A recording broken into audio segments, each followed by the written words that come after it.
आपण या ठिकाणी जो नामघोष करतो त्याचं फार महत्त्व मी काल सांगितलं, कळलं की नाही? की आपण जेव्हा देवाचा नामघोष करतो त्यावेळेला देव पांडुरंग या ठिकाणी हजर असतो. आणि तुकाराम महाराजांनी तर शिक्सरच मारलेली आहे. ते असं म्हणतात, नको वैकुंठीचा वास, नको वैकुंठीचा वास, नको वैकुंठीचा वास, वैकुंठीचा वास, तया सुखासे नाश, तया सुखासे नाश, तया सुखासे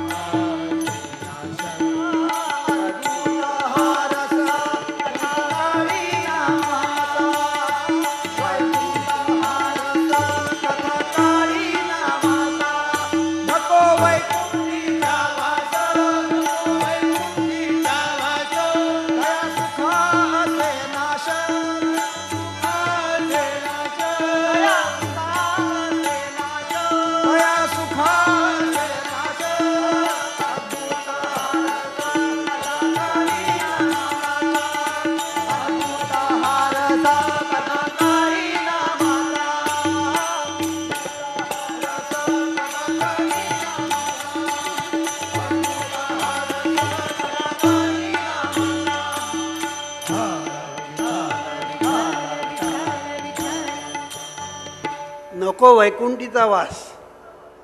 तुकाराम महाराज म्हणतात वैकुंठाचा वास नकोच मला, कळलं की नाही? का तर तिथे हा अद्भुत रस नाही जो इथे आहे.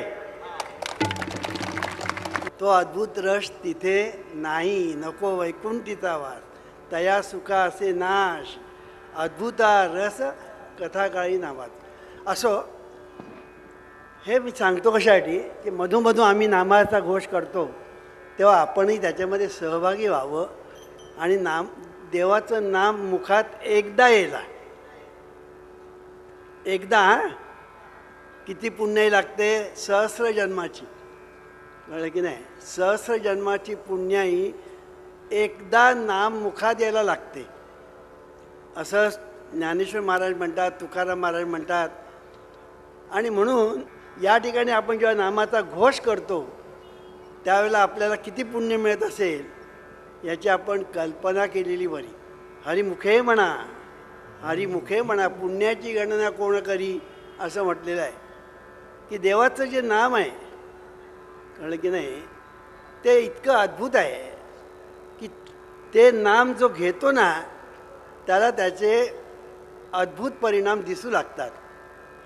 काय नव्हे केले, काय नव्हे केले, काय नव्हे केले, काय नव्हे केले, एका चिंतिता विठ्ठले, एका चिंतिता विठ्ठले, एका चिंतिता विठ्ठले, एका चिंतिता विठ्ठले, एका चिंतिता विठ्ठले, एका चिंतिता विठ्ठले.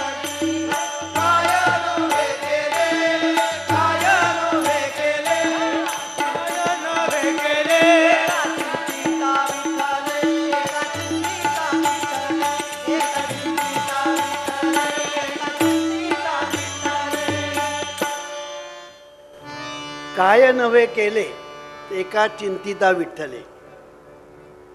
तुकाराम महाराज म्हणतात देवाचं नाव जर घेतलं तर काय होणार नाही? नामे संकटे नासती, नामे विघ्ने निवारती, असं तुकाराम महाराज एका ठिकाणी म्हटलेलं आहे. नामस्मरणे पाविजती उत्तमपदी. तर हे जे तुकाराम महाराज म्हणतात, समर्थ रामदास स्वामी म्हणतात, त्यांनी असंच म्हटलेलं आहे. सगळे संत ज्ञानेश्वर महाराजही तेच सांगतात, जयांचे वाचे पुढा भोजे. बघा काय सांगतात ज्ञानेश्वर महाराज, जयांचे वाचे पुढा भोजे, नाम नाचत असे माझे. नाचत शब्द काय वापरला आहे? नाम नाचत असे माझे, जे जन्मसहस्री ओळखी जे एक वेळ यावं. काय सांगितलं बघा, ह्यात अतिशयोक्ती नाही, अतिशयोक्ती नाही. मी ते तुम्हाला एक गोष्ट सांगतो.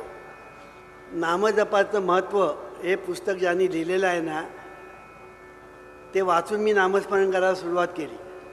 आणि नामस्मरण करता करता करता मी आजपर्यंत इथे येऊन पोचलो. इथे मी जो आलो ना, तो हरिनामाने, हे लक्षात ठेवायचं. ते जे लेखक रामकृष्ण कामत हे लेखक, त्यांनी सांगितलेली मला एक गोष्ट सांगतो. त्याने असं मला एकदा सांगितलं, मी तिकडे गेलो होतो एकदा, गोव्याला गेलो होतो, ते गोव्याचे, मी पण गोव्याला गेलो होतो आणि त्यांना भेटलो होतो. तेव्हा त्यांनी सांगितलं, वामनराव, मी तुम्हाला एक गोष्ट सांगतो म्हणाले, नामाचं महत्त्व काय आहे ते सांगतो. ते आळंदीला गेले होते, आळंदीला. आणि आळंदीला गेल्यानंतर देवाच्या दर्शनासाठी, म्हणजे माऊलीच्या दर्शनासाठी ते घरातून बाहेर पडले आणि 8-10 भिकारी, दादा मला पैसा द्या, दादा मला पैसा द्या, असे भीक मागत होते. आमच्या कामतानी काय सांगितलं, मी देईन एका अटीवर, विठ्ठल विठ्ठल असं म्हणायचं, 2दा म्हणायचं, विठ्ठल विठ्ठल 2दा म्हणायचं. एकाने म्हटलं, दुसऱ्याने म्हटलं, तिसऱ्यांदा म्हटलं, चौथ्यांदा, असं करता करता शेवटी एक मुलगी उरली. दादा मला पैसा द्या. दादा म्हणाले, विठ्ठल विठ्ठल म्हण, तुला पैसा देतो, गप. पुन्हा दादा मला पैसा द्या, यांचं पुन्हा तेच, विठ्ठल विठ्ठल म्हण म्हणजे पैसा देतो, पुन्हाही गप. असं करत करत करत करत करत माऊलीच्या मंदिरापर्यंत आले. त्यांना आश्चर्य वाटलं, अरे मगाचपासून या मुलीला मी सांगतोय की तू विठ्ठल विठ्ठल म्हण, मी देतो पैसा. त्यावेळेला एक पैशाला फार महत्त्व होतं बरं का, आता पैशाला कोणीच विचारत नाही. तर त्यावेळेला खूप महत्त्व होतं. असो, तर तिला विचारलं, मुली मगाचपासून सगळ्यांनी विठ्ठल विठ्ठल म्हटल्याने गेले पैसे घेऊन, तू का म्हणत नाही? तिने जे सांगितलं ना, तुम्ही चकित व्हाल. ती म्हणाली, दादा मला लाज वाटते. म्हणजे देवाचं नाव घ्यायला लाज वाटते आणि भीक मागायला लाज वाटत नाही. विठ्ठल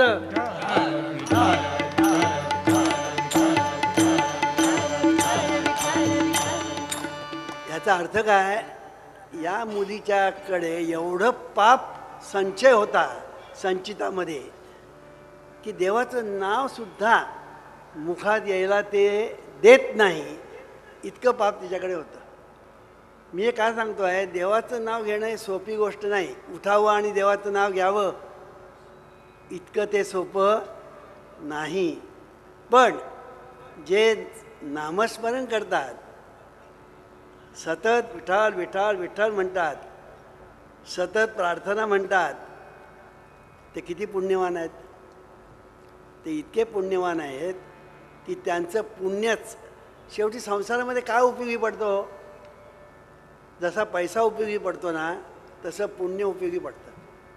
हे लक्षात ठेवा प्रत्येकाने, की संसारामध्ये पैसा उपयोगी पडतोच. म्हणून आम्ही नेहमी सांगतो, पैशाकडे दुर्लक्ष करू नका. नाही तर काही लोकांना असं वाटतं परमार्थात पडले अंडरलाईन, परमार्थात पडले की पैशाकडे दुर्लक्ष ते करायला लागतात. कळलं की नाही? दुर्लक्ष करायला लागतात, संसाराकडे दुर्लक्ष करायला लागतात, बायको मुलांकडे दुर्लक्ष करायला लागतात, नोकरीधंद्याकडे दुर्लक्ष करायला लागतात. आम्हाला हे पसंत नाही. कळलं की नाही? संसारामध्ये तुम्ही परमार्थात पडू नका, परमार्थामध्ये चढत जा, चढत. कळलं की नाही?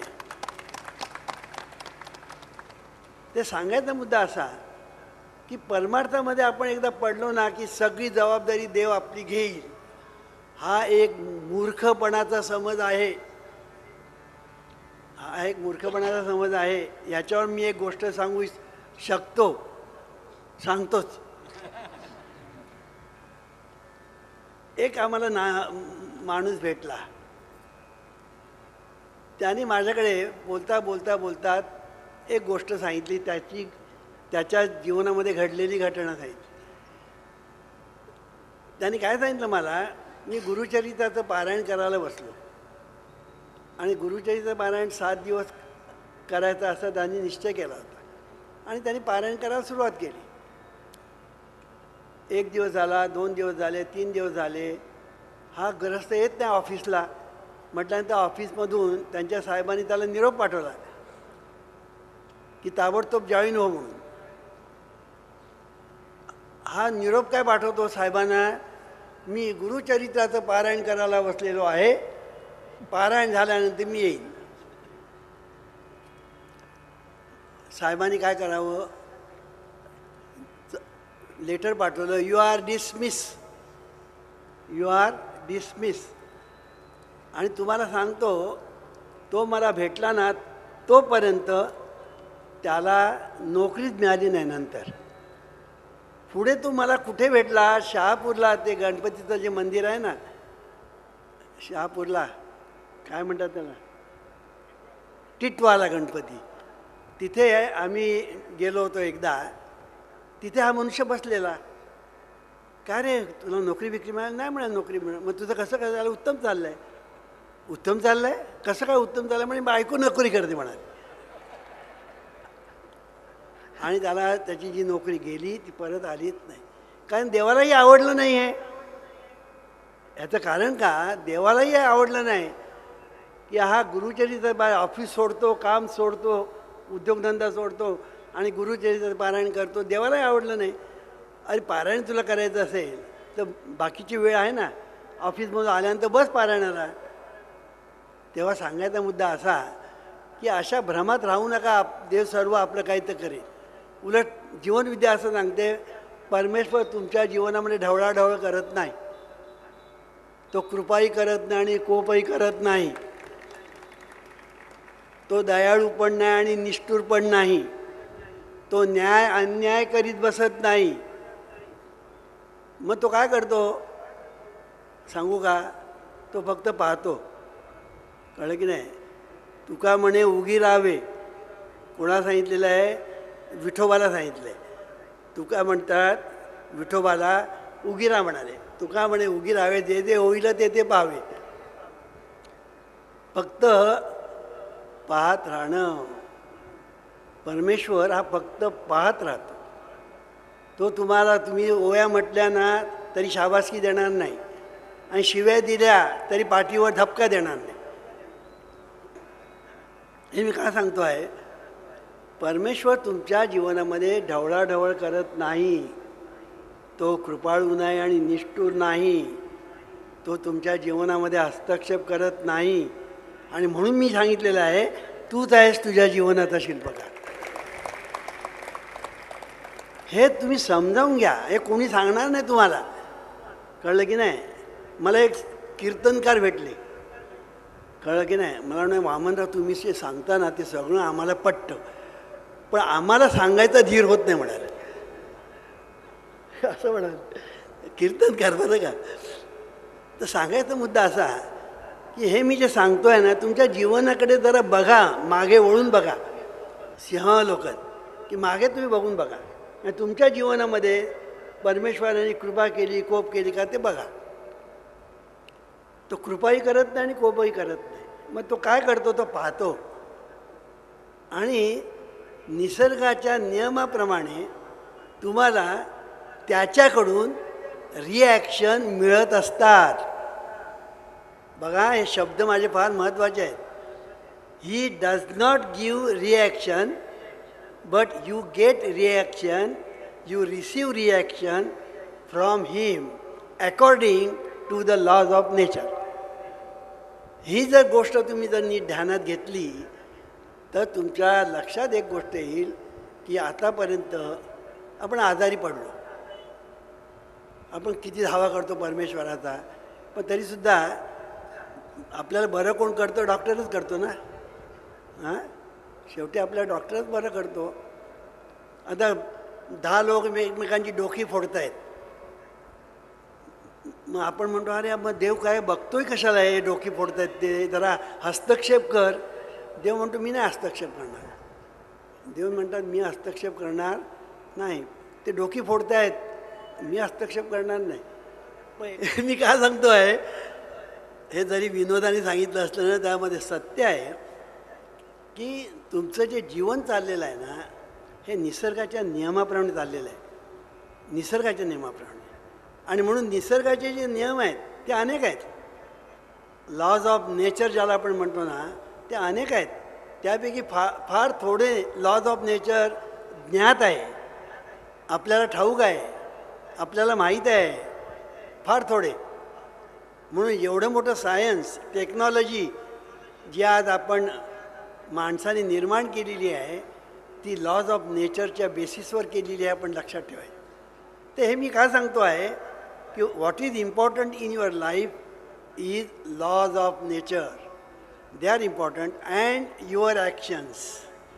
तुम्ही जे काही करता, कळलं की नाही, आणि निसर्गाचे नियम यांच्या मिलनातून जे निर्माण होतं ना त्याला नियती असं म्हणतात. त्याला नियती असं म्हणतात.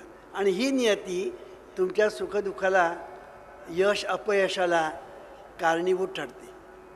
हे आपण पहिलं लक्षात ठेवलं पाहिजे. म्हणजे तुम्ही जेवढं चांगलं कराल लोकांचं, तेवढं तुमचं भलं होत जाईल.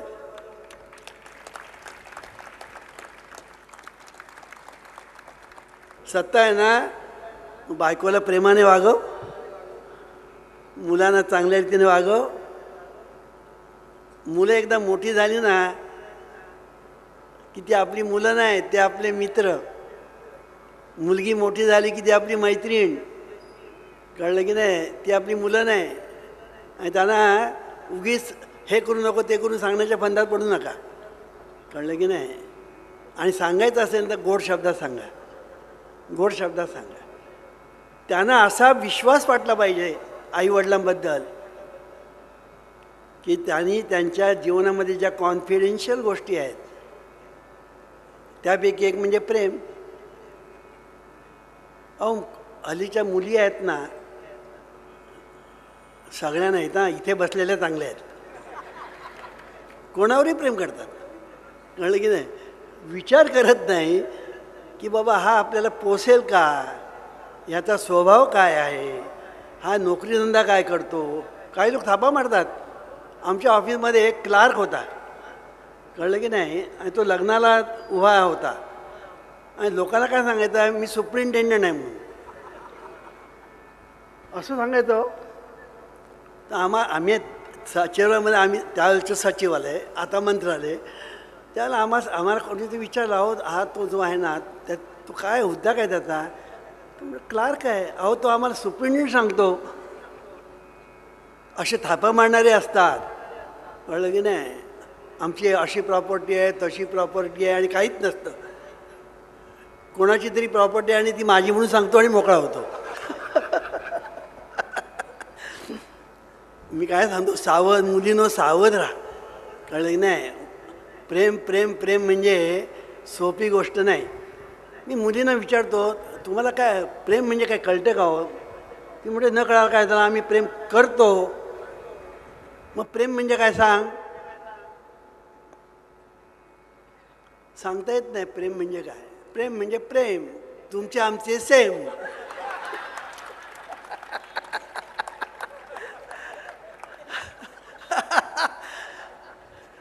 असं नाही आहे. असं नाही आहे. प्रेम म्हणजे प्रेम, तुमचे आमचे सेम, असं काही नाही.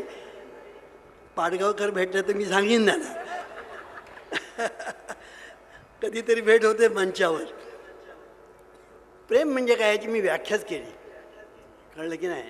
प्रेम म्हणजे मुलीनं ऐका, प्रेम म्हणजे काय मी व्याख्या केली.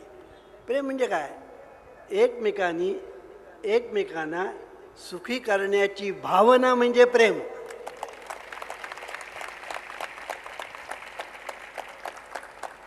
आणि या भावनेची जोपासना म्हणजे देवाची उपासना. आता अशी देवाची उपासना करा आणि तुमच्या जीवनामध्ये स्वर्ग निर्माण होतो की नाही पहा. गॅरंटी देतो, गॅरंटी.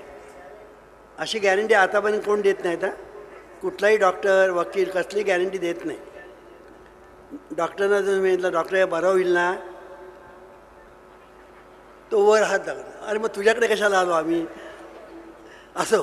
तर सांगायचा मुद्दा असा की प्रेम ज्याला आपण म्हणतो ना, ही साधी गोष्ट नाही.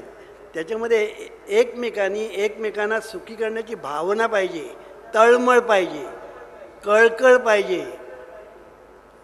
आणि हे जे प्रेम जे आहे हे फक्त युवा आणि युवतीमध्येच असतं असं नाही.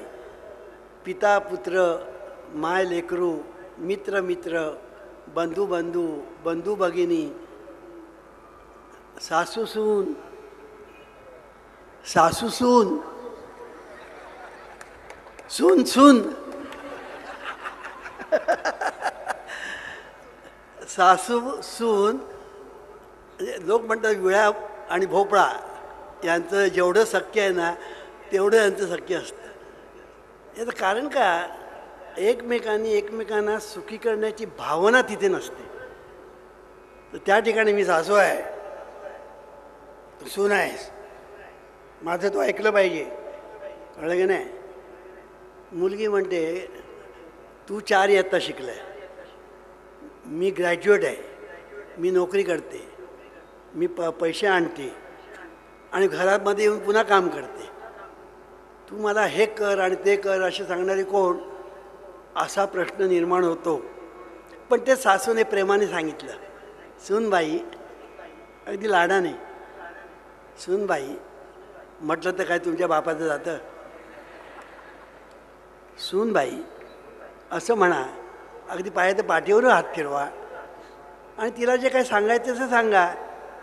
हो आई आई मी नक्की करेन, ती आई म्हणेल लगेच, ती सासू म्हणणारच नाही.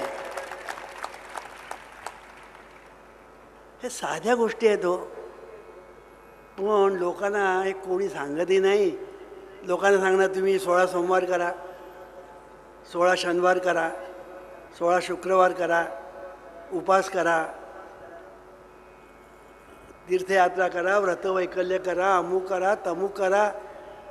अरे हे सगळं करून आमच्याकडे कित्येक लोक आले, सगळं आम्ही म्हटलं केलं, पण आम्हाला त्याचा काही फायदा झाला नाही. कळलं की नाही. इथे ते कुलकर्णी काल बसले होते इथे, आज मला कुठे दिसलं नाही. आहेत का कुलकर्णी? आहेत. हे कुलकर्णी कर्नाटकचे बरं का. त्यांनी मला जे सांगितलं ना, जवळजवळ त्यांनी पाऊण तास सुखसंवाद केला. त्याच्यामध्ये त्यांनी असं सांगितलं, मी आमच्या घरामध्ये एवढं कर्मकांड होतं की कोणी आले घरामध्ये शिवाशिव करा आंघोळ, कोणी काय आलं का शिव पुन्हा आंघोळ, कपडे धुवायला पडायचे, आमच्या बायकोला त्रास व्हायचा. आणि शेवटी म्हणाले आमची जी काही सांपत्तिक स्थिती होती बरी होती ती खालावत चालली, इतकी खालावत चालली की ते म्हणाले आम्ही स्टेशनवर झोपण्याची वेळ आली. तेव्हा समोरच बसलं आहे, मी उगाच गप्पा मारत नाही, ते समोर बसलं आहे आणि त्यांनी उभं राहून पण दाखवलं. कुठेतरी त्यांचं पुण्य फळाला आलं. मगाशी सांगितलं ना, ते पुण्य फळाला आलं. एक दिवस त्यांना माझं टी व्हीवरचं प्रवचन ऐकायला मिळालं आणि त्यात कर्मकांडावर मी असा हल्ला केला होता. ते ऐकल्यानंतर त्यांनी त्या दिवसापासून कर्मकांड सोडलं, जीवन विद्या मिशनमध्ये आले आणि आज किती सुखी आहे विचारा. आज पुन्हा त्यांची संपत्तिक स्थिती सुधारली, आज ते मोठ्या पदावर आहेत, चांगले सगळे मंडळी सुखी आहेत. कळलं की नाही. हे आम्ही काय सांगतो, आम्ही आमचा मोठेपणा सांगत नाही की तुम्ही आमच्या जीवन विद्या मिशनमध्ये या आणि आमचा अनुग्रह घ्या, आमचा आग्रह नाही. कळलं की नाही. का तुमच्याकडून मला म्हणजे या पैना तुमच्याकडून पैची अपेक्षा नाही. ते मी काय सांगतो आहे की हे जे कर्मकांड आपण जे म्हणतो ना, त्याच्याऐवजी कर्म चांग असं म्हणा.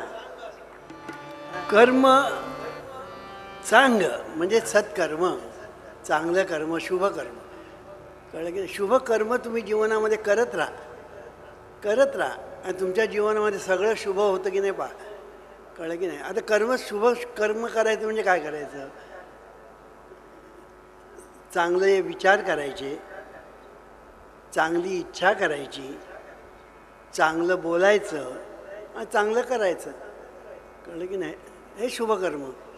विचार करणं हे सुद्धा कर्म आहे, लक्षात ठेवायचं.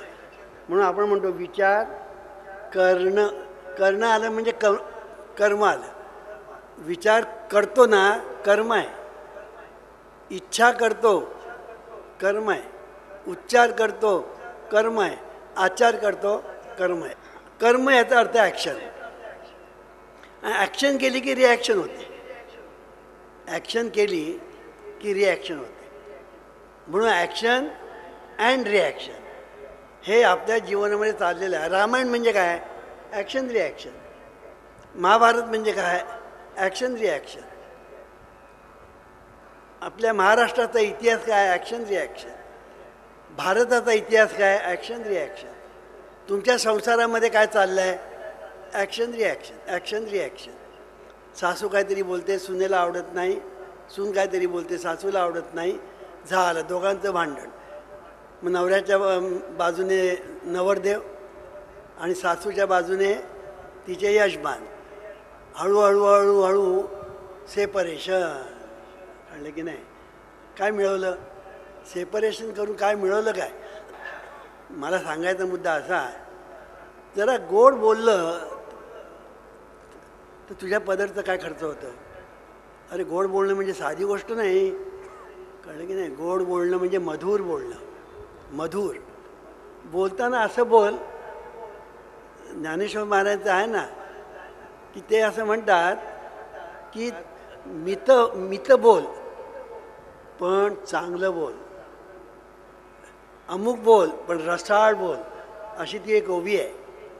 बोलशील ना ते रसाळ असलं पाहिजे. कळलं की नाही? जे बोलशील ना ते लोकांना आवडलं पाहिजे. एक शब्द जरी अलीकडे पलीकडे गेला ना तरीसुद्धा महाभारत घडतं. महाभारत घडतं. कळलं की नाही? एक शब्द अलीकडे पलीकडे गेला तरी महाभारत घडतं. म्हणून संसारामध्ये बोलताना फार सावध असलं पाहिजे. तर सांगायचा मुद्दा असा, ॲक्शन रिॲक्शन, ॲक्शन रिॲक्शन म्हणजे आपलं जीवन आहे, लक्षात ठेवायचं. म्हणून ॲक्शन तुमची कशी आहे ती पहिली तपासा. मग रिॲक्शनबद्दल काळजी करू नका. Take care of your action, reaction will take care of इशन. कळलं की नाही? ॲक्शनची तुम्ही काळजी घेतली की रिॲक्शनची काळजी करण्याचं कारण नाही. एकदा तुम्ही आंब्याचं झाड लावलं की आंबेच येणार, रिॲक्शन आंबेच, तिकडे कडुलिंब येणार नाही. सांगायचा मुद्दा असा की आपल्या जीवनामध्ये या साध्या साध्या गोष्टी आहेत पण लोकांना कळत नाही आणि म्हणून आज जगामध्ये सर्व ठिकाणी दुःख भरलेलं आहे. प्रत्येक व्यक्ती काही अपवाद सोडले तर प्रत्येक व्यक्ती म्हणजे दुःख निर्मितीचा कारखाना आहे. कारखाना कशाचा? दुःख निर्मितीचा कारखाना आहे. दुःख निर्माण करत असतो. प्रत्येक व्यक्ती दुःख निर्माण करत असते. कळलं की नाही? आणि जगामध्ये सर्व ठिकाणी दुःख आहे. मग जगातलं दुःख नाहीसं व्हायला पाहिजे ना, मग त्याला एकच उपाय आहे, शुभ चिंतावे, शुभ इच्छावे. जीवनविद्येचा एक मोठा सिद्धांत आहे, संसार सुखाचा करणं म्हणजे परमार्थ. अगदी थोडक्यात परमार्थ म्हणजे काय? संसार सुखाचा करणे म्हणजे परमार्थ. संसार प्लस सुख म्हणजे परमार्थ. तुम्हाला देव आपण करतो कशासाठी? दुःख मिळवण्यासाठी. आपला उद्देश काय असतो देव करण्यामागे? सुख. देवाची कृपा व्हावी कशासाठी? सुख मिळण्यासाठी. म्हणजे सुखासाठी परमार्थ आहे, सुखासाठी संसार आहे. पण संसार सुखाचा करणं म्हणजे परमार्थ हे जोपर्यंत लक्षात येत नाही तोपर्यंत परमार्थाच्या नावाखाली आपण जे कर्मकांड करत राहतो त्याने आपला काहीच फायदा होत नाही. म्हणून आपला जर फायदा व्हायला पाहिजे असेल, आपली बायको मुलं सुखी व्हायला पाहिजे असेल तर त्याला दोनच, love work, bless all and you will be blessed by God. दोन गोष्टी तुम्ही करा, तुमच्या आयुष्यात कधीही कमी पडणार नाही, कधीच कमी पडणार नाही. दोन गोष्टी. लव वर्क काय म्हटलंय? कामामध्ये काम, काही म्हणा राम राम, जाईल भवश्रम, सुख होईल दुःखाचे. काय मी काय सांगतो? तुकाराम महाराज सांगतात काम आहेच पण त्याच्यामध्ये एक काम करा ना, कामामध्ये काम, काही म्हणा राम राम, जाईल भवश्रम, सुख होईल दुःखाचे. हे शेवटचं महत्त्वाचं आहे. सुख होईल दुःखाचे, म्हणजे दुःखाचंच रूपांतर सुखात होईल. संसारच आतापर्यंत मी काय सांगितलं, संसार दुःख मूळ, चोहीकडे इंगळ, असं म्हटलंय. विश्रांती नाही कोठे, रात्रंदिवस तळमळ, असं म्हटलं एके ठिकाणी तुकाराम महाराजांनी. कळलं की नाही, की संसार म्हणजे काय, दुःख मूळ. मी कालच सांगितलं, जीवन विद्या सहमत नाही. मग संसार सुखमूळ आहे, संसार सुखमूळ आहे. जर महत्त्वाचं आहे. शुभ चिंतावे, शुभ इच्छा, वचनी शुभ बोलावे, शुभ कर्मांच्या सामर्थ्या, सोने करावे जीवनात. अरे जीवनाचं सोनं करायचं आहे ना, संसार सुखाचा करायचा आहे ना, मग एक गोष्ट कर, बाकीचे सोड.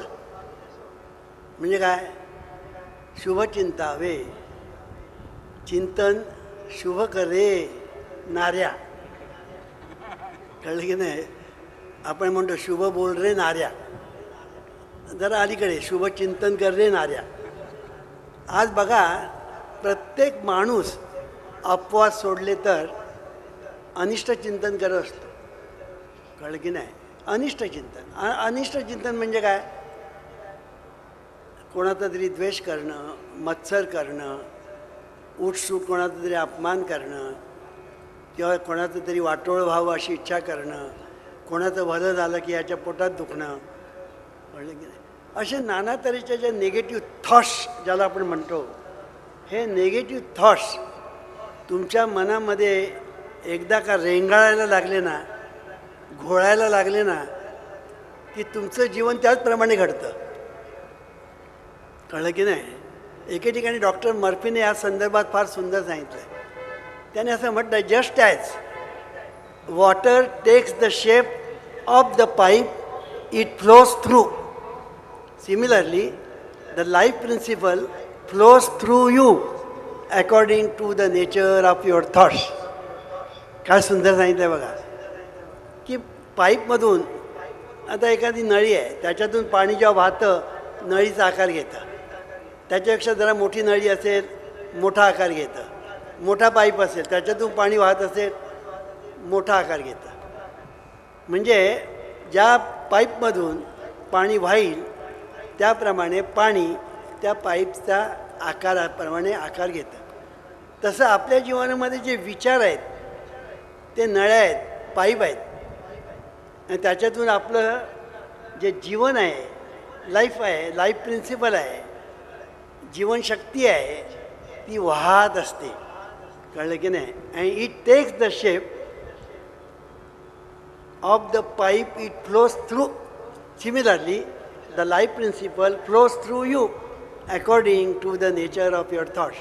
तुमचे जसे विचार असतील त्याप्रमाणे तुमचं लाईफ प्रिन्सिपल त्याप्रमाणे आकार घेतं.